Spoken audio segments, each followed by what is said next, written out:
This segment brought to you by Kansas Grain Sorghum, growers working together. Find out more at ksgrainsorghum.org. Welcome back, folks. Here we are. And obviously it's just ahead of Halloween because we don't normally dress like this. I normally do. Occasionally, maybe. Yeah. Not always. Okay. As if Elmer McCurdy were not enough, we have even more, don't we, Frank? Yes, ghosties. Ghosties. And we got ghosties all over the state, as some of you are probably aware. You know, we got some pretty cool ghost stories. Oh, and yeah. We got ghosts that chase people, and ghosts that get picked up in cars, and ghosts that haunt buildings. You know, we did that one on the Capitol ghost. You'll have to go back in our archive and look at that one, the ghost of the state capitol. That's a pretty cool story. Well, one of the more famous Topeka ghosts, of course, is at Metro Castle. Yes. Yeah, with Metro there. That's way cool. That's a great story. Yes. They're just all over. Yeah. Yeah.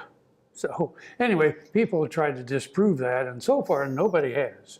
So Browsing through old newspapers can turn up some pretty interesting stories, especially appropriate for this time of year.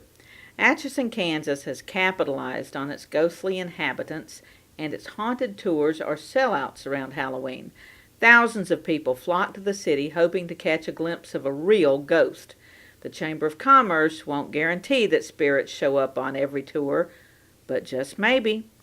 Perhaps the most famous haunted site, the Sallie House, has been the subject of television, movies, and a documentary.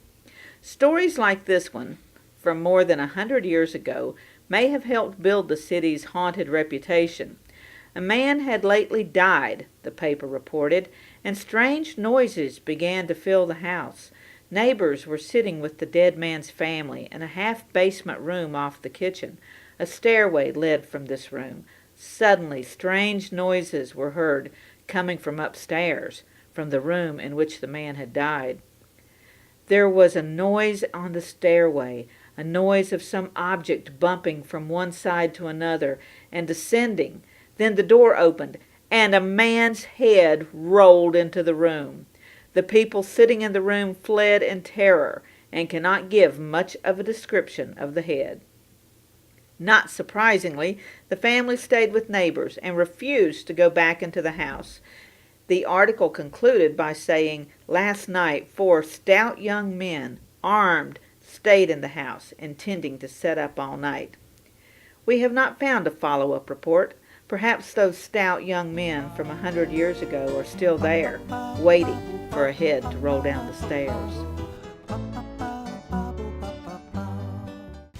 KFRM is one of the largest farm radio stations in the nation, dedicated to informing and entertaining rural listeners from northern Oklahoma to southwestern Nebraska.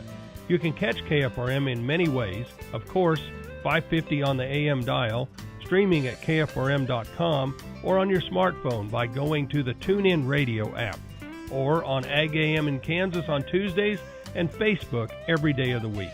KFRM, tune us in. You'll be glad you did.